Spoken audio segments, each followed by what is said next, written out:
যারা আল্লাহর হুকুম মানবে, নবীর তরিকায় চলবে, যারা এই দুনিয়ায় থাইকা আল্লাহর গোলামি করবে, নবীর তরিকা অনুযায়ী চলবে, ওই ময়দানে মাহশারে একজন মাত্র দরদি পাওয়া যাবে। যেই দিন সমস্ত ক্ষমতাধররা দাঁড়ায়ও আল্লাহর সামনে কথা বলার ক্ষমতা রাখে না, দুনিয়ার বাচ্চারা দাঁড়ায়ও আল্লাহর সামনে কথা বলতে পারবে না। আল্লাহ নিজে ঘোষণা করতে থাকবে, ও দুনিয়ার রাজা বাদশারা কোথায়, ও দুনিয়ার এমপি মন্ত্রীরা কোথায়, ও দুনিয়ার ক্ষমতাধররা কোথায়, যারা ক্ষমতা পাইয়া ইসলামের বিরোধিতা করেছ, যারা ক্ষমতা পাইয়া কোরআনের বিরোধিতা করেছ, যারা ক্ষমতা পাইয়া আলেমদের মিথ্যা মামলায় দিয়া বিভিন্নভাবে জুলুমান নির্যাতন করছ, আজকে ওই ক্ষমতাধররা কোথায়?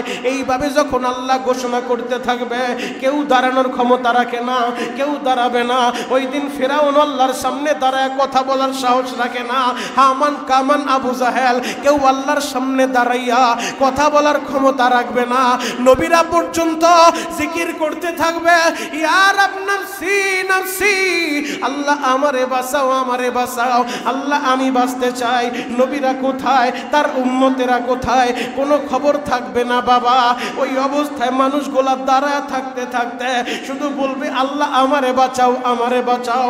শুধু ভিন্ন একটা আওয়াজ থাকবে ময়দানে মাহশারে, রব্বি হাবলি উম্মতি উম্মতি, আল্লাহ আপনি আমার উম্মতিরে বাঁচান, আমার উম্মতেরে আপনি মাফ করে দেন। ও আমার যুবক বন্ধুরা, ও আমার দাড়ি পাকা বাবাজিরা, ওই ময়দানে মাহশারে একজন দরদি সেজদায় পইরা এই উম্মতের জন্য কান্না করতে থাকবে। মাকামে মাহমুদের সেজদায় পড়ে নবী যখন চোখের পানি ঝরাইব আর উম্মতের জন্য কান্নাকাটি করব, আমার আল্লাহ তখন ঘোষণা করবে, ইরফা ইয়া মুহাম্মদ ইশফা তুশাফা, ও নবী আপনি মাথা উঁচু করেন, আপনি আর কান্না করবেন না। পুরাটা জিন্দেগি উম্মতের জন্য কেঁদেছেন, এখনো পর্যন্তই সোনার মদিনায় সবুজ গম্বুজের নিচে শুইয়া এই উম্মতের লাইগা কান্দে গো বাবা। ও আমার আশিক রাসূল ভাইরা রে, যেই নবী পুরাটা জিন্দেগি উম্মতের জন্য কাঁদলেন, এখনো পর্যন্ত রওজা মুবারকে হায়াতুন নবী জিন্দা নবী ওই রওজায় থারে শুইয়া এই উম্মতের লাইগা কান্দে, ময়দানে মাহশার উম্মতের জন্য কাঁদবে। আল্লাহ বলবে, হাবিব আমার আপনি মাথা উঁচু করেন, আপনি আর কাঁদবেন না, কাঁদবেন না।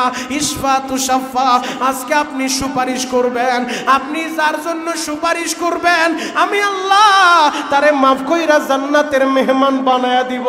ও আমার যুবক ভাইরা, যদি ওই দিন নবীর শাফায়াত চান, যদি ওই দিন নবীর সুপারিশ চান, তাহলে নবীর তরিকায় চলতে হবে, আল্লাহর হুকুম মানতে হবে। সারা পৃথিবীর মুসলমান একটা বডির ন্যায়, একটা দেহের ন্যায়, এই বডির যে কোনো জায়গায় যদি আক্রান্ত হয়, এই পৃথিবীতে আল্লাহ কত মানুষ রাখছেন যারা কথা বলতে পারে না, কত মানুষ আল্লাহ রাখছেন যারা দুই চোখে দেখে না। তো আল্লাহ আপনাকে আমাকে দৃষ্টিশক্তিও দিয়েছেন, বাক শক্তিও দিয়েছেন, এজন্য আরেকবার বলেন আলহামদুলিল্লাহ। মুহতারাম হাজিরিন, আজকে খুতবার ভিতরে পবিত্র কোরআনের সূরাতুল বাকারার 281 নম্বর আয়াতে কারিমা আপনাদের সম্মুখে আমি তেলাওয়াত করেছি। যে আয়াতের ভিতরে আল্লাহ পাক রব্বুল আলামিন বলেন, ওয়াত্তাকু ইয়াওমান তুরজাউনা ফীহি ইলাল্লাহ, ওই দিনকে ভয় করো তোমরা যেদিন আল্লাহর সামনে তোমাদেরকে দাঁড়াতে হবে। ওই দিনকে তোমরা ভয় করো যেই দিন আল্লাহর সামনে দাঁড়াতে হবে। আল্লাহ পাক রব্বুল আলামিন প্রত্যেককে তার প্রাপ্য বুঝিয়ে দিবেন এবং তিনি কারো প্রতি অবিচার করবেন না, জুলুম করবেন না। সেই দিন হলো ময়দানে মাহশারের দিন, কিয়ামতের দিন, যেদিন আল্লাহর সামনে আমাদের সবাইকেই দাঁড়াইতে হবে। কথা বলেন ঠিক কি না? কয়দিন দাঁড়ায় থাকবেন? একদিন আর 2 দিন না, 1 বছর 2 বছর না। ভিন্ন আয়াতে পবিত্র কোরআনের সূরাতুল মাআরিজের মধ্যে আল্লাহ পাক রব্বুল আলামিন বলেন, 50 আলফা সানা, 50,000 বছর দাঁড়ায় থাকতে হবে। এই অবস্থায় দাঁড়ায় থাকবে। আজকে দুনিয়ার ভিতরে স্বাভাবিকভাবে একটা খাটে 2 জন 3 জন, বেশি লোক হলে ঘুমাতে পারেন না, 2 3 4 5 ঘন্টা সময় আমরা রিল্যাক্স হই। অনেক জায়গার আমাদের দরকার, আবার কেউ কেউ তো এক খাট পুরা নিজেরই লাগে। কিন্তু ময়দানে মাহশারে 50,000 বছর দাঁড়ায় থাকবেন, দুইটা পা রাখার যতটুকু জায়গা দরকার এই পরিমাণ জায়গার ভিতরে 50,000 বছর দাঁড়ায় থাকতে হবে। চিন্তা করে দেখেন একটা বার, ওই দিনকে আল্লাহ ভয় করতে বললেন, ওই দিনকে তোমরা ভয় করো যেদিন আল্লাহর সামনে তোমাদেরকে দাঁড়াইতে হবে, জবাব দিতে হবে। হিসাব দেওয়া ছাড়া এক কদম সামনে অগ্রসর হওয়ার ক্ষমতা পৃথিবীর কারো নাই। ওই ময়দানে মাহশারে দাঁড়ায়া আল্লাহ 5টা প্রশ্ন করবেন। আল্লাহ যাদের কাছে জবাব চাইবেন, হিসাব চাইবেন, যার কাছে হিসাব চাইবে তার ধরা নিশ্চিত, আর যার কাছে হিসাব চাইব না আল্লাহ পাক রব্বুল আলামিন তাকে বিনা হিসাবে জান্নাত দান করবে। হিসাব চাইলে হিসাব দেওয়ার মতো ক্ষমতা পৃথিবীর কারো নাই। আল্লাহ যদি আমাদের কাছে হিসাব চাই, হিসাব আমরা দিতে পারবো না, এই ক্ষমতা আমাদের নাই। তার মানে যার কাছে হিসাব চাইবো সে ধরা পড়ে গেছে। আর যাদেরকে আল্লাহ দয়া করবে, মায়া করবে, বিনা হিসাবে আল্লাহ জান্নাত দিবে। জন্য দোয়া করেন, মাওলা হে, যেহেতু বড় আদর কইরা, ভালোবাসা, মোহাব্বত কইরা আমাদেরকে মসজিদে আনছেন। সমাজে কত মানুষ আছে তারা মসজিদে আসতে পারে নাই। সমাজে কত বুদ্ধিজীবী আছে আপনার কুদরতি কদমে সেজদা দিতে পারে না। সমাজে কত মানুষ আছে যারা তাদের জবানটা দিয়ে আপনার নাম উচ্চারণ করতে পারে না। আপনি যেহেতু আমাদেরকে ভালোবাসছেন, আমাদের পছন্দ করছেন, বিদায় মসজিদে নিয়ে আসছেন। মাওলা হে, আমাদেরকে মসজিদ থেকে উঠে জাহান্নামে দিয়েন না, আমাদের সবাইকে বিনা হিসাবে জান্নাত দান করবেন। চিৎকার মেরে বলেন আমিন। আরো জোরে বলেন আমিন। সব সময় এই দোয়া করে, আল্লাহ আপনি আমাদের হিসাব সহজ করবেন, আল্লাহ আপনি আমাদের হিসাব সহজ করবেন, বিনা হিসাবে আপনি আমাদেরকে মাফ করে দিবেন। মুহতারাম হাজিরিন, দুনিয়ার মানুষ এই দুনিয়ায় ক্ষণস্থায়ী দুনিয়া, দেখতে না দেখতে শেষ হয়ে যাবে। 1 সেকেন্ডেরও কোনো ভরসা নাই। এই মুহূর্তে কথা বলতেছে, এই মুহূর্তে মালাকুল মউত আজরাইল আমাকে নিয়ে যেতে পারে। আপনাদের চোখের সামনে দিয়ে কেউ তার চেহারাটাও দেখবেন না, শুধু দেখবেন লাশটা পড়ে আছে। এই যে হাজী সাহেব আমার কিছু সময় আগে বললেন যে তাদের ব্যবসায়ী একজন টাকা নিতে আসছে, টাকা নিচে সাথে সাথে দুনিয়া থেকে বিদায়। এই তো হলো দুনিয়া। গতকালকের কথা, হাজী মীর মোহাম্মদ সাহেব বললেন তাদের এক ব্যবসায়ী পার্টনার, সে আসছেন টাকা নেওয়ার জন্য, টাকা নিয়ে দোতলায় গেছে, হঠাৎ করে ওই মুহূর্তে দুনিয়া থেকে বিদায় নিছে। তো তার জন্য দোয়া চাইলেন। তো এটাই হলো দুনিয়া। আপনিও যে কোনো সময় চলে যাবেন, আমিও যে কোনো সময় চলে যাব। এ দুনিয়া আসার সিরিয়াল আছে, যাওয়ার কোনো সিরিয়াল নাই। এরপরও ক্ষণস্থায়ী দুনিয়ায় থাকার জন্য কত কিছু আমরা করি। এ জীবনের হিসাব আল্লাহর কাছে দিতে হবে। 5টা বিষয় আল্লাহ প্রশ্ন করবে। কয়টা? সবাই বলেন। 5টা প্রশ্নের জবাব দিতে হবে। কবরে 3 প্রশ্ন, হাসরের ময়দানে 5 প্রশ্ন। সূরাতুল বাকারার 281 নম্বর আয়াতে আল্লাহ যে দিনের কথা বললেন, আত্তাকু ইয়াওমান তুরজাউনা ফীহি ইলাল্লাহ, ওই দিনকে ভয় করো যেদিন আল্লাহর সামনে দাঁড়াতে হবে। ওই দিন আল্লাহর সামনে দাঁড়ানোর পরে আল্লাহ 5টা প্রশ্ন করবেন। 1 নম্বর প্রশ্ন, তোমার জীবনের হিসাব তুমি দাও। এই জীবনের হিসাব আল্লাহর সামনে দিতে হবে। 2 নম্বর প্রশ্ন হবে যৌবনের প্রশ্ন। যৌবনটা কোন রাস্তায় ব্যয় করছো, এই যৌবনের হিসাব আল্লাহর কাছে দিতে হবে। আজকে দুনিয়ার ভিতরে মানুষের চোখ ফাঁকি দেওয়া যায়, মানুষের ধোকা দিয়ে বোকা বানানো যায়, কিন্তু আল্লাহর চোখ ফাঁকি দিবে, আল্লাহকে বোকা বানাবে এমন কেউ আছে? আরো জোরে বলেন আছে? ময়দানে মাহশার আপনার হাত কথা বলবে, এই জবানটা বন্ধ করে দিবে, আপনার হাত সাক্ষী দিবে। এই জবান বন্ধ করে দিবে, আপনার চোখ কথা বলবে, আপনার প্রতিটা অঙ্গ প্রত্যঙ্গ আল্লাহর সামনে দাঁড়ায় দাঁড়ায় কথা বলবে, সাক্ষ্য দিবে যে আল্লাহ এই কদম দিয়া, এই পা দিয়া হাইটা হাইটা অমুক জায়গায় গেছে, আমার হাত দ্বারা তোমার এই বান্দা ওই জিনিসটা ধরছে, এই চোখ দিয়া তোমার এই বান্দা ওই নাপাকি দেখছে। এই সমস্ত সাক্ষীগুলা প্রতিটা অঙ্গ প্রত্যঙ্গ দিতে থাকবে। আল্লাহ জবানকে বললে তুই চুপ কর, তোর বলতে হবে না, অঙ্গ প্রত্যঙ্গগুলো সাক্ষী দিতে হবে। সেই দিন হিসাব দিবেন কিভাবে? আল্লাহর আদালতে দাঁড়ায়া জীবনের হিসাব হবে। যৌবন সম্পর্কে আল্লাহ প্রশ্ন করবে। আল্লাহ প্রশ্ন করবে 3 নম্বর প্রশ্ন, কোন পথে তুমি উপার্জন করছো? আজকে সম্পদের পাহাড় গড়ছো, টাকা কামাইছো, কোন পথে কামাইছো? তোমার এই ইনকামটা কি বৈধ নাকি অবৈধ?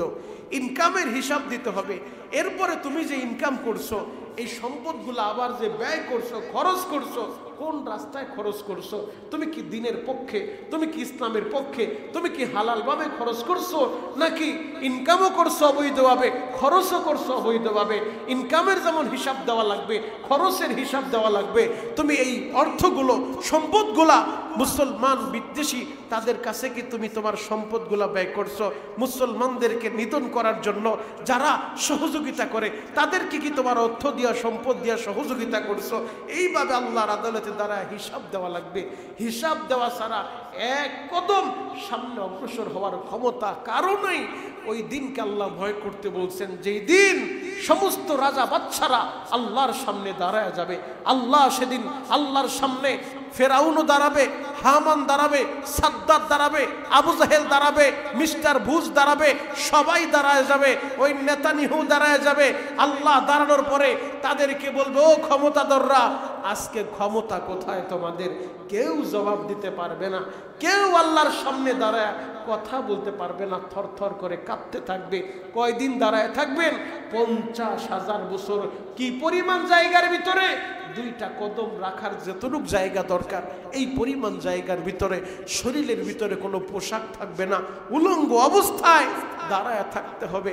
আম্মা জান আয়েশা আল্লাহর নবীকে প্রশ্ন করলেন, ইয়া রাসূলুল্লাহ, ইয়া হাবিবাল্লাহ, নবীজি, আমরা সবাই যে উলঙ্গ অবস্থায় ওই দিন দাঁড়ায় যাব, আমরা আপনার বিবি, আমরা নবীর স্ত্রী, আমাদেরকে কি লজ্জা লাগবে না? নবীজি বললেন, আয়েশা, ওই অবস্থাটা এমন একটা অবস্থা হবে, ওই দিন কেউ কারো দিকে তাকানোরও তো সুযোগ নাই। কেউ কারো দিকে তাকাবে পোশাক আছে না নাই এই খবর তো তার থাকবে না। ওই দিন আল্লাহর সামনে দাঁড়ায় সবাই বলতে থাকবে, ইয়া রাব্বি নাফসি নাফসি, হে আমার রব, হে আমার পালনকর্তা, আপনি আমারে মাফ করেন, আমারে মাফ করেন, নাফসি নাফসি, আমার হিসাব আমার দিতে হবে। সবাই দাঁড়ায় দাঁড়ায় একটা জিকির করতে থাকবে। সমস্ত নবীরাও একই জিকির করবে, পয়গম্বররা একই জিকির করবে, উম্মতেরা একই জিকির করবে। ওই ময়দানে মাহশারে দাঁড়ানোর পরে কোন ক্ষমতাধর যারা দুনিয়ার ভিতরে বহুত গরম দেখাইছে, ওই গরমওয়ালাদের গরম থাকবে না, ওই দাপটওয়ালাদের দাপট থাকবে না, ওই জালেমদের জুলুম আর থাকবে না। প্রতিটা জালেম ওই জুলুমগুলা ময়দানে মাহশারে, আর জুলমু জুলমাতু ইয়াউমাল কিয়ামা, জুলুম কিয়ামতের দিন ভয়াবহ অন্ধকার রূপ ধারণ করবে। সেই দিন রাজত্ব চলবে একজনের, ক্ষমতা চলবে একজনের, দাপট চলবে একজনের। তিনি কে? আরো জোরে বলেন, তিনি কে? আজকে শরীরের গরমে অনেক কিছু করা যায়, অর্থের গরমে অনেক কিছু করা যায়, কিন্তু ওই দিনকে আল্লাহ ভয় করতে বললেন, যেই দিন আল্লাহর সামনে দাঁড়ায় হিসাব দেওয়া লাগবে, সেদিন কি অবস্থা আপনার আমার হবে। এজন্য মুহতারাম হাজিরিন, আল্লাহকে ভয় করেন, আল্লাহকে ভয় করেন। আল্লাহর সামনে দাঁড়ায় হিসাব দিতে হবে। আজকে সমাজের ভিতরে সবচেয়ে নিকৃষ্ট একটা প্রাণী, যেই প্রাণীটার নাম হলো কুকুর। কুকুরও তার মালিকের আনুগত্য করে, কুকুরও তার মালিকের দাসত্ব করে, কুকুর তার মালিকের আনুগত্য এইভাবে স্বীকার করে, যেই কুকুররে আমরা রোস্ট আর পোলাও খাওয়াই না, 5 স্টারে নিয়ে একবেলা খাবার দেই না, যেই কুকুরের খাবার হলো একেবারে আইডা খাবার, যেই খাবারগুলো আপনি ফেলে দেন, ওই ময়লা খাবার খেয়ে, জুটা খাবার খেয়ে কুকুর মালিকের আনুগত্য দাসত্ব এইভাবে স্বীকার করে। রাত্রিবেলা মালিক ঘুমায়, কিন্তু কুকুর তার পুরা বাড়িটা পাহারা দেয়। কুকুর কিন্তু ঘুমায় না, পুরা বাড়িটা পাহারা দিতে থাকে। গভীর রাত্রে একটা গাছের পাতা পড়লেও কুকুরের কান সজাগ হয়ে যায়। কুকুর ঘেউ ঘেউ শুরু করে দাও, আবার কেউ আসলো কিনা আমার মালিকের ক্ষতি করার জন্য। যদি রাতের অন্ধকারে, রাত 1টা 2টার সময় অন্ধকারের ভিতরে মালিকও ঢুকে, কুকুর তো প্রথমে ঘেউ ঘেউ করে, এরপরে মালিক যখন আওয়াজ দিয়ে বোঝায় আমি তোর মালিক, আমারে দেখাও ঘেউ ঘেউ করো, সাথে সাথে কুকুরটা মাথাটা নিচের দিকে দেয়। কারণ কুকুর বুঝাইতে চায়, মালিক দুঃখিত, ভুল হয়ে গেছে, আমি বুঝতে পারি নাই, চিনতে পারি নাই যে আপনি আমার মুনিব, আপনি আসছেন। মুহতারাম হাজিরিন, সমাজের নিকৃষ্ট একটা প্রাণী কুকুরও মালিকের দাসত্ব স্বীকার করলো, কুকুরও মালিকের আনুগত্য করলো।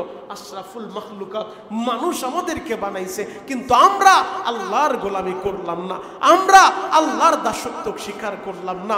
এই সমাজের ভিতরে বহুত মানুষ আছে যারা আল্লাহর হুকুমটা পালন করে না, যারা আল্লাহকে মানে না, আল্লাহকে স্বীকার করে না, আল্লাহর বিধানকে স্বীকার করে না, তাদেরকে বলা হয় নাস্তিক। আর সমাজে কিছু মানুষ এমন আছে যারা আল্লাহ আছে স্বীকার করে কিন্তু আল্লাহর হুকুম মানে না, আল্লাহর বিধিবিধান মানে না, তাদেরকে বলা হয় কাফের। আর কিছু মানুষ এমন আছে যারা আল্লাহকেও স্বীকার করে, আল্লাহর বিধিবিধানকেও স্বীকার করে কিন্তু পালন করে না, কাজে পরিণত করে না, তাদেরকে বলা হয় মুনাফিক। মুহতারাম হাজিরিন, তো সমাজের ভিতরে বহু মানুষ এমন আছে যারা আল্লাহর হুকুম মানে না, আল্লাহর বিধিবিধান মানে না, আল্লাহ আছে বিশ্বাস করে, আল্লাহর বিধিবিধানও বিশ্বাস করে কিন্তু কাজে পরিণত করে না।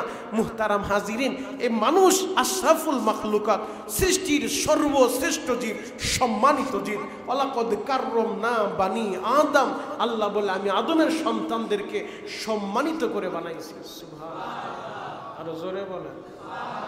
এই সম্মানিত মানুষ সমস্ত মাখলুকাত মানুষের খাদেম বানায়া দিলেন। একটা গাবি যখন দুধ দেয়, গাবির বাচ্চাটাকে সারা রাত মালিক আলাদা খুঁটির সাথে বেঁধে রাখে। যারা দেখছেন তারা তো জানেন, গাবি যেই গাবিটা দুধ দেয়, ছোট্ট একটা বাচ্চা আছে, এই গাবির বাছুরটাকে রশি দিয়া মালিক আলাদা খুঁটির সাথে বেঁধে রাখে। কেন? রাত্রিবেলা যেন সুইটা আবার দুধ খেয়ে না ফেলে, এই জন্য আলাদা একটা খুঁটির সাথে বেঁধে রাখে।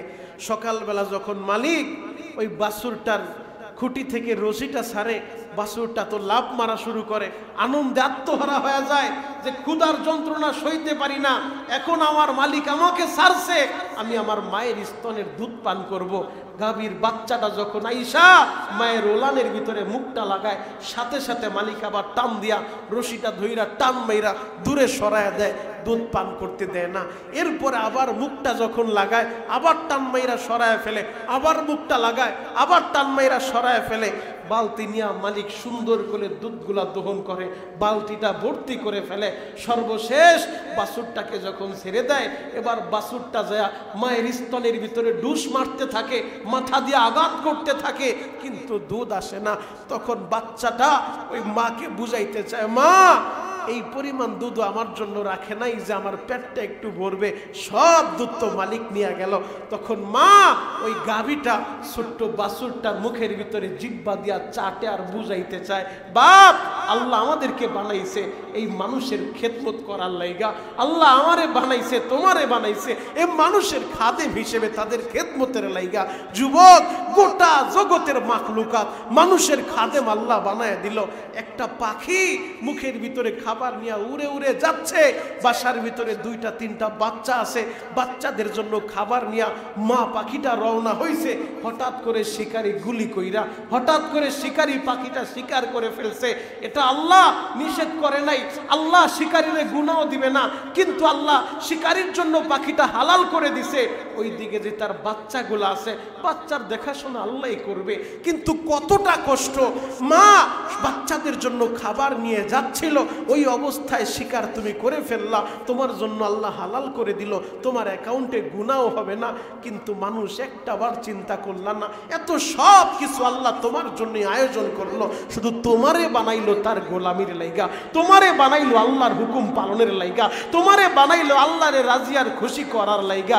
ও দুনিয়ার মানুষ, কোন দুনিয়ার পিছনে পইরা, কোন মায়ার পিছনে পইরা আজকে সে আল্লাহকে ভুলে গেলা, হিসাব দেওয়া লাগবে। আল্লাহ সেই কথাটাই বললেন, ওয়াত্তাকু ইয়াওমান তুরজাউনা ফীহি ইলাল্লাহ। ও দুনিয়ার মানুষেরা, ওই দিনটাকে ভয় করো যেদিন আল্লাহর আদালতে তোমাদেরকে দাঁড়াইতে হবে, যেদিন আমার আল্লাহ তোমাদের প্রতিদান তোমাদেরকে বুঝিয়ে দিবেন। আল্লাহ কারো প্রতি অবিচার করবে না, আল্লাহ কারো প্রতি জুলুম করবে না। ওই দিন তো আমাদের সবাইকেই দাঁড়াইতে হবে। ওই দিনের ভয় যেন আমাদের দিলের ভিতরে হাসিল হয়ে যায়, এজন্য আল্লাহর পথে চলে আসেন, এজন্য আল্লাহর হুকুম পালন করেন। ময়দানে মাহশারে এমন কিছু মানুষ আল্লাহ দাঁড় করায় দিবে অন্ধ অবস্থায়, যারা চোখে দেখে না, যে মানুষগুলা দুনিয়ায় চোখে দেখতো, অন্ধ অবস্থায় আল্লাহ দাঁড় করায় দিবে। কেন তাদেরকে অন্ধ বানাবে জানেন? তাদেরকে অন্ধ বানানোর কারণ হলো যে চোখ দিয়েছিল আল্লাহ, চোখ দিয়া তুমি হালালভাবে উপার্জন করবা, চোখ দিয়া দেখা দেখা মসজিদে আসবা, চোখ দিয়া দেখা দেখা কোরআন তেলাওয়াত করবা, এজন্য চোখ দিয়েছি। কিন্তু এই চোখ দিয়া কোনো হালাল কাজ করে না, অবৈধ কাজ করবে, লিপ্ত হয়ে যায়। এজন্য আল্লাহ অন্ধ বানায় ময়দানে মাহশারে দাঁড় করায় দিবে। আল্লাহ আপনি আমাদের সবাইকে মাফ করেন। চিৎকার মেরে বলেন আমিন। আরো জোরে বলেন আমিন। দুনিয়ার সামান্য গরম আমরা সহ্য করতে পারি না। সামান্য গরম দুনিয়া থেকে বৈজ্ঞানিকদের মতে 9,30,00,000 মাইল দূরে সূর্য, 9,30,00,000 মাইল দূরে আপনার আমার কাছ থেকে সূর্য। এই সূর্যের মুখগুলো দুনিয়ার দিকে না, মুখগুলো উপর দিকে, সামান্য আলো পড়ে, যেই আলোতে আজকে আপনার আমার কলিজাটা একেবারে শুকায় যায়, রাস্তার পিচ পর্যন্ত গলে যায়। অনেক সময় দেখা যায় রাস্তার পিচ গলে গেছে, জুতা দিয়া পাড়া মারছে তো জুতার সাথে রাস্তার পিচ আটকায় গেছে। এই গরমের ভিতরে এসির ভিতরে থাইকাও সহ্য হয় না, অল টাইম মাথার উপরে ফ্যান ঘুরতে থাকে, এরপরও গরম আপনি আর আমি সহ্য করতে পারি না। একটা বার চিন্তা করে দেখেন, এই সূর্যটা আজকে দুনিয়া থেকে 9,30,00,000 মাইল দূরে। এই সূর্যটাই ওই দিনের কথাই আল্লাহ বললেন, যেই দিনকে ভয় করতে বললেন, ওই সূর্যটাকে আমার আল্লাহ মাথার কাছাকাছি নিয়ে আসবে, এক হাত বা আধা হাত উপরে আমার আল্লাহ সূর্যটাকে বুট করে রাখবেন। সূর্যের মুখগুলা মাথার কাছাকাছি দিয়া আল্লাহ বলবে, সূর্য এবার তুমি তাপ দিতে শুরু করো। উপরে সূর্যের তাপ যখন শুরু হয়ে যাবে, এমনভাবে সূর্যের তাপ মাথার বাটিগুলো টাস টাস করে ফেটে যাবে, মগজগুলো উতরায়া উতরায়া পড়তে থাকবে, গাল বেয়ে বেয়ে মগজগুলো পড়তে থাকবে। আর এই অবস্থা, শরীর থেকে ঘাম ঝরতে থাকবে, ঘাম ঝরতে ঝরতে কারো গাম হবে হাঁটু সমান, কারো গাম হবে নাভি সমান, কারো গাম হবে বুক সমান, কেউ বা আবার নিজের গামের ভিতরে হাবুডুবু খাইতে থাকবে। এমন একটা কঠিন পরিস্থিতি। ওই দিনকে আল্লাহ ভয় করতে বললেন, যেই দিন এই অবস্থা মানুষের হয়ে যাবে। সমস্ত মানুষগুলা সেই দিন দাঁড়ায়, কেউ আল্লাহর সামনে দাঁড়ায় কথা বলতে পারবে না, সাহস করবে না। নবীরা পর্যন্ত বলতে থাকবে, ইয়া রাব নাফসি নাফসি, আমারে বাঁচাও আমারে বাঁচাও। নবীরাও বলে আমারে বাঁচাও, উম্মতেরাও বলে আমারে বাঁচাও, হামান কামান ফেরাউন ওরাও বলতে থাকবে আমারে বাঁচাও আমারে বাঁচাও। সমস্ত মানুষেরা, সমস্ত জালেমেরা একটা জিকির করতে থাকবে। কেউ আল্লাহর সামনে দাঁড়ায় কথা বলার মতো ক্ষমতা রাখে না। ওই দিন আমার আল্লাহ মানুষদেরকে আমল নামা দিতে থাকবে। আল্লাহ বলবে, এবার আমল নামা দাও। আল্লাহ যখন আমল নামা দিবে, বামপন্থী যারা দুনিয়ার ভিতরে ইসলাম মানে নাই, কোরআন মানে নাই, আল্লাহর হুকুম মানে নাই, ওই বামপন্থীদেরকে আল্লাহ ওদের আমল নামাটা বাম হাতে দিতে বলবে। সরাসরি বাম হাতে দিবে না, আল্লাহ ফিরিস্তাদেরকে বলবে, ফিরিস্তারা ওর বাম হাতটা এই সিনার মধ্যখান দিয়া ঢুকায়া এরপরে হাতটা পিছন দিক থেকে বের করো, পিছন দিক থেকে আমল নামাটা দাও। বামপন্থীদের আল্লাহ যখন পিছন দিক থেকে আমল নামাটা দিবে, এবার আল্লাহ বলবে, ইকরা কিতাবাকা, বান্দা তুমি তোমার আমল নামাটা পড়তে থাকো, তুমি তোমার আমল নামা পড়ো, হিসাব মিলাও। একটা শিক্ষার্থী যখন পরীক্ষার হলে বৈশা সে পরীক্ষার প্রশ্ন উত্তরগুলা লিখে, সে নিজে নিজে বুঝতে পারে যে আমার পরীক্ষার ভিতরে কি পরিমাণ রেজাল্ট আমি পাবো। কারণ যে পরীক্ষার সঠিক উত্তর দেয় নাই, রেজাল্ট দেওয়ার আগে ও জানে যে আমার পাশ করার কোনো সম্ভাবনা নাই, আমি তো সঠিক উত্তর দিতে পারি নাই, কিন্তু ও আগে থেকেই বুঝতে পারে। বামপন্থীদেরকে আল্লাহ যখন বুকের মধ্যখান দিয়া হাতটা পিছন দিক থেকে বের কইরা আমল নামাটা দিবে, আল্লাহ বলবে আমল নামাটা পড়ো। আল্লাহ কিভাবে পড়বো? ফিরিস্তাদেরকে আল্লাহ আদেশ দিবে, ওর ঘাটটা মটকায় দাও, ঘাটটা মটকায় পিছন দিকে নিয়ে যাও। এবার ফিরিস্তারা ঘাটটা মটকায় পিছন দিকে দিবে। মরবে না, মরবে না, মরার কোনো সম্ভাবনা নাই, কারণ মৃত্যুকে আল্লাহ আবার মৃত্যু দিয়ে দিবে। মৃত্যু নামক কোনো যন্ত্র থাকবে না, মৃত্যু থাকবে না, মৃত্যু নামক কোনো বস্তু থাকবে না। মানুষগুলো আফসোস করবে আর বলতে থাকবে, হাতের আঙ্গুলগুলা কামড়াইতে থাকবে, হাতগুলা চিবাইতে থাকবে আর বলবে, হায় আফসোস হায় আফসোস, যদি আজকে মাটি হয়ে যাইতাম। যদি আল্লাহ যে প্রাণীদের বিচার কইরা কুকুরদেরকে দাঁড় করায় দিবে, পশু পাখিরে দাঁড় করায় দিবে, দাঁড় করায় যে যার উপরে জুলুম করছে, যদি কেউ কোনো গরু আরেকটা গরুরে অন্যায়ভাবে একটা গুতা মারে, সেই প্রতিশোধটা নিয়ে আল্লাহ তাদেরকে আবার মাটি বানায় দিবে। মানুষগুলা বলতে থাকবে, হায় আফসোস, আজকে যদি পশুদের মতো আল্লাহ আমাদেরকে মাটি বানায় দিত, কতই না ভালো হতো, না না না, মানুষগুলা মরবেও না আবার বাঁচবেও না, এই অবস্থার ভিতরে থাকবে। তাদেরকে আল্লাহ বলবে আমল নামাটা পড়ো।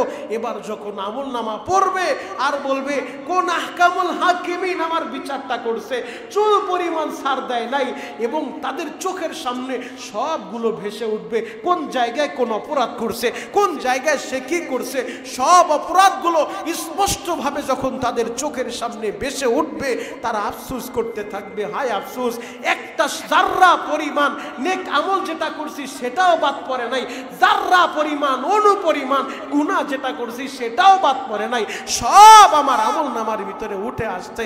ওই ময়দানে মাহশারে অবস্থাটা কেমন হবে? আর কিছু আল্লাহর বান্দা হবে যাদেরকে আল্লাহ ডানপন্থী, যারা কোরআন মানছে, ইসলাম মানছে, নবী মানছে, আল্লাহর হুকুম পালন করছে, তারা হবে ডানপন্থী। আল্লাহ তাদের আমল নামাটা ডান হাতে দান করবে। ডান হাতে আমল নামা পাওয়ার মানে হলো আল্লাহ হিসাব সহজ কইরা দিছে, আমল নামা ডান হাতে দিবে। মুহতারাম হাজিরিন, ওই ময়দানে মাহশারে মানুষগুলা দাঁড়ায় থাকতে থাকতে কারো কলিজা শুকায় যাবে, পানি পানি বলে চিৎকার মারতে থাকবে, কিন্তু স্বাভাবিক কোনো পানি আল্লাহ দিবে না।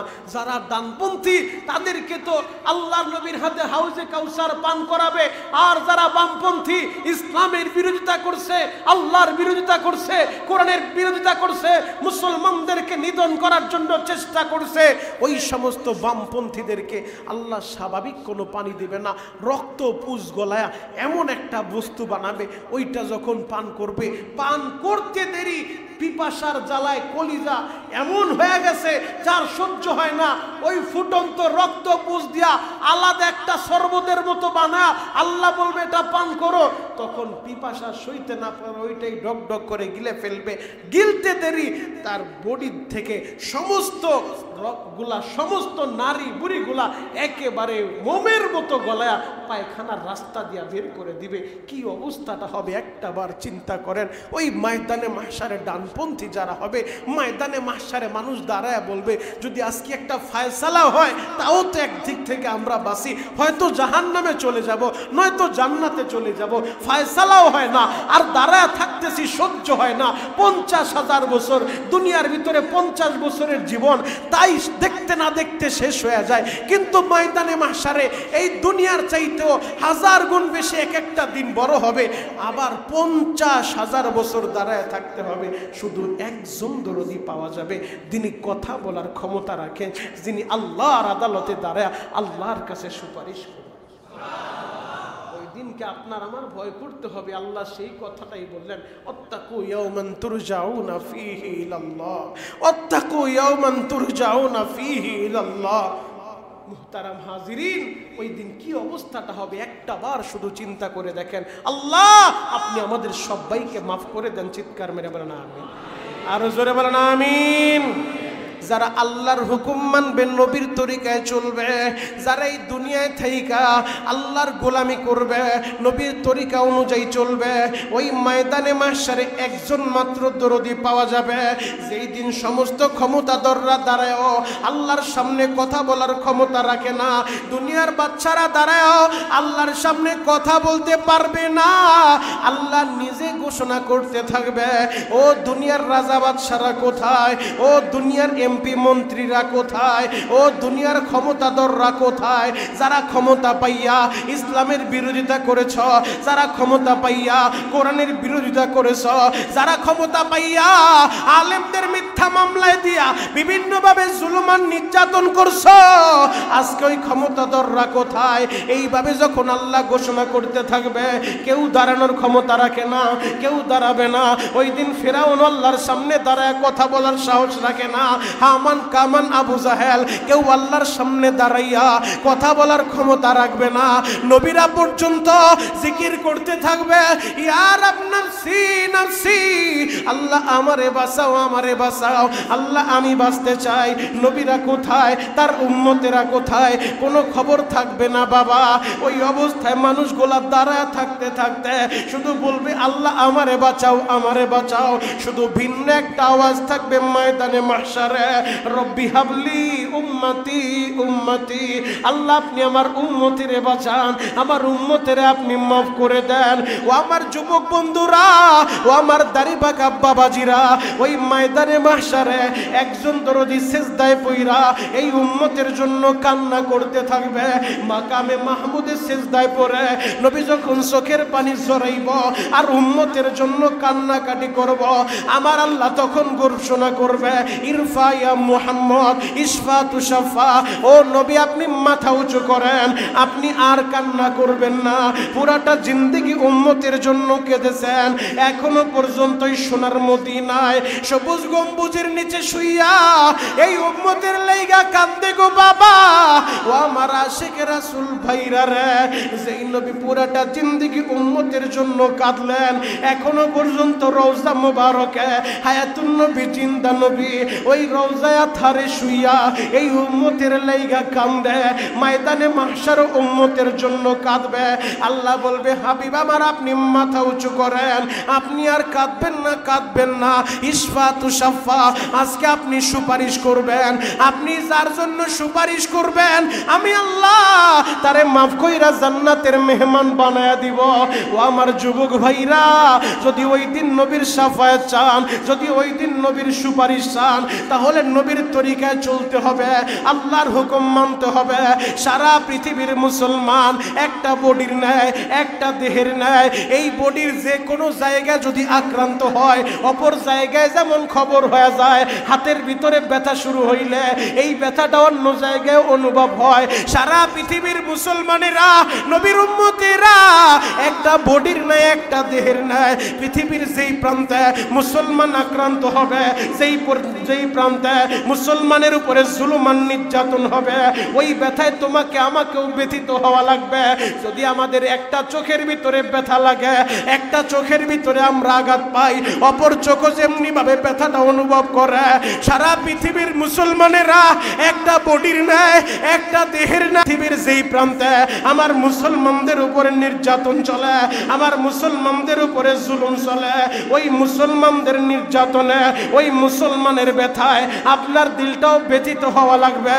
ও আমার যুবক ভাইরা, ওই ময়দানে মাহশারে নবীজি সুপারিশ করবে, নবীর শাফায়াত যার নসিব হয়ে যাবে, আল্লাহর নবী নিজের হাতে ময়দানে মাহশারে দাঁড়াইয়া হাউজে কাউসার থেকে গ্লাস ভরিয়া ভরিয়া হাউজে কাউসারের পানিগুলা উঠাইয়া নবী আমার হাত দুইটা বাড়ায় দিবে, আমার উম্মতেরা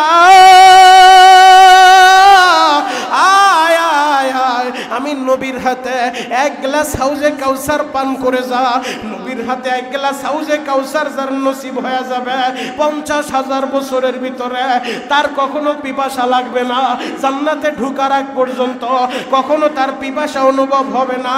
ওই ময়দানে মাহশারে কিছু মানুষ এমন হবে, নবী যখন ঘোষণা করবে আয় আয় আয় আমার উম্মতিরা আয়, আমি নবীর হাতে হাউজে কাউসার পান কইরা যাও, ওই মুহূর্তে কিছু মানুষ পাগলের মতো ছুটতে থাকবে আমার নবীর দিকে, নবীর হাতে হাউজে কাউসার পান করবে।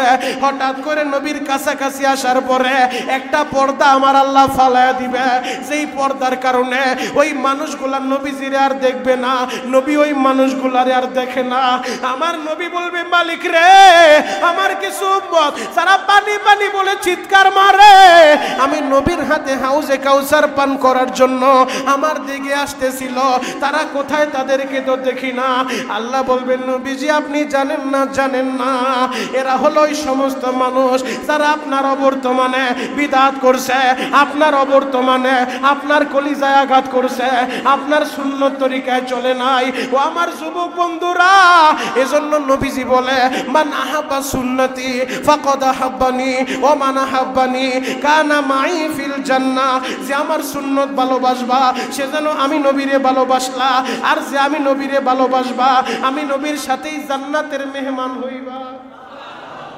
জোরে বলেন তাহলে নবীর সাথে জান্নাতের মেহমান যদি হতে চান, ময়দানে মাহশারে যদি আল্লাহর সামনে দাঁড়াইতে চান, ওই দিনকে আল্লাহ ভয় করতে বলছে। ওই দিনকে সবাই ভয় করতে হবে, যেদিন আল্লাহর সামনে দাঁড়ায় হিসাব দেওয়া লাগবে, জবাব দেওয়া লাগবে। আল্লাহ আপনি আমাদের সবাইকে বিনা হিসাবে মাফ করবেন। চিৎকার মেরে বলেন আমাদের কাছে হিসাব চাইলে হিসাব দেওয়ার ক্ষমতা আমাদের কারো নাই, পৃথিবীর কারো নাই যে আল্লাহর আদালতে দাঁড়ায় হিসাব দিতে পারবে। পাই টু পাই সম্ভব না। জীবন কোন রাস্তায় ব্যয় করছেন, যৌবন কোন রাস্তায় ব্যয় করছেন, কোন রাস্তায় উপার্জন করছেন, কোন রাস্তায় আবার এই সম্পদগুলা ব্যয় করছেন, এইভাবে যদি আল্লাহ পার্ট টু পার্ট হিসাব চায়, আমরা তার জবাব দিতে পারবো না। মুহতারাম হাজিরিন, এজন্য আল্লাহর কাছে দোয়া করা, মাওলা হে আপনি আমাদের সবাইকে বিনা হিসাবে জান্নাত দান।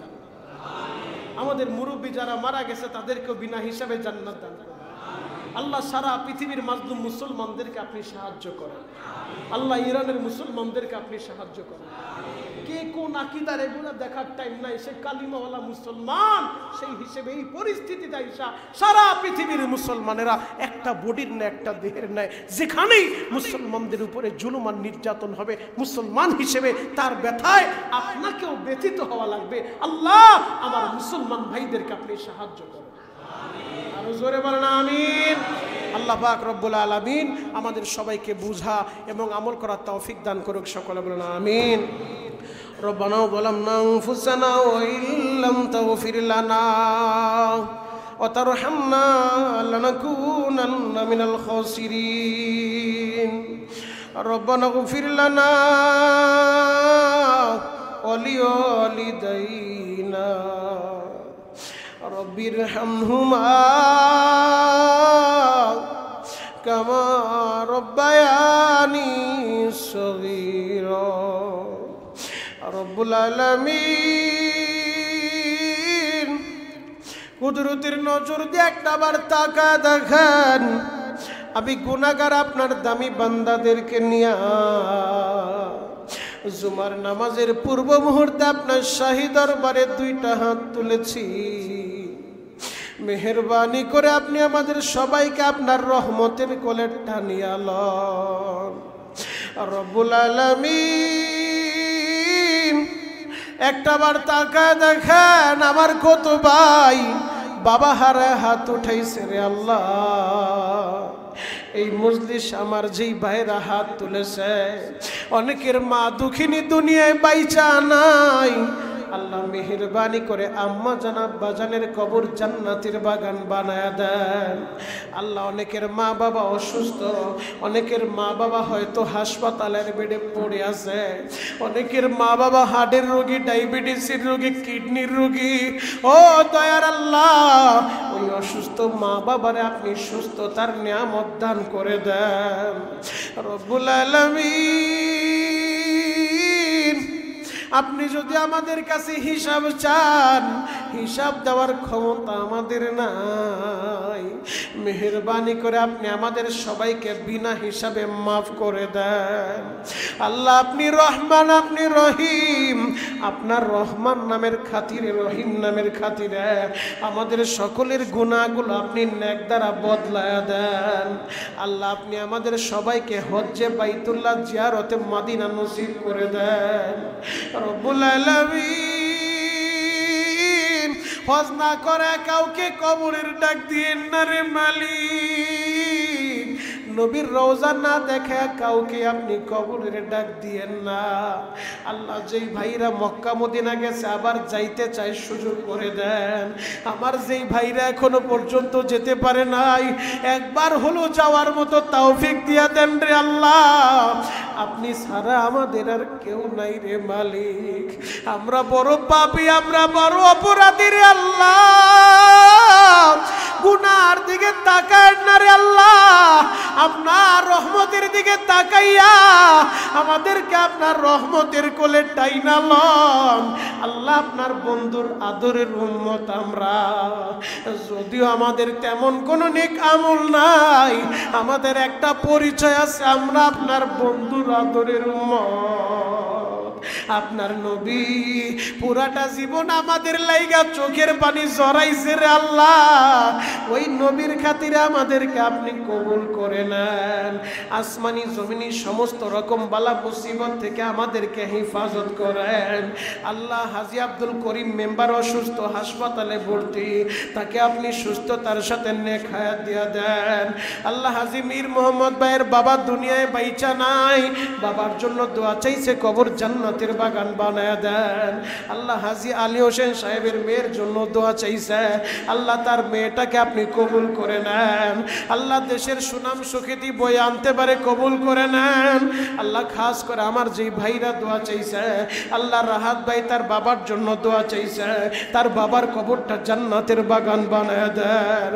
আখিরি দরখাস্ত মালিক, যেই দিন এই দুনিয়া থেকে বিদায় নিয়ে চলে যাব, আমাদের দরজায় মালাকুল মউত আজরাইল হাজির হয়ে যাবে, ওই দিন ওই মুহূর্তে আমাদের সকলের জবানে জারি করে দিবেন লা ইলাহা ইল্লাল্লাহু মুহাম্মাদুর রাসূলুল্লাহ।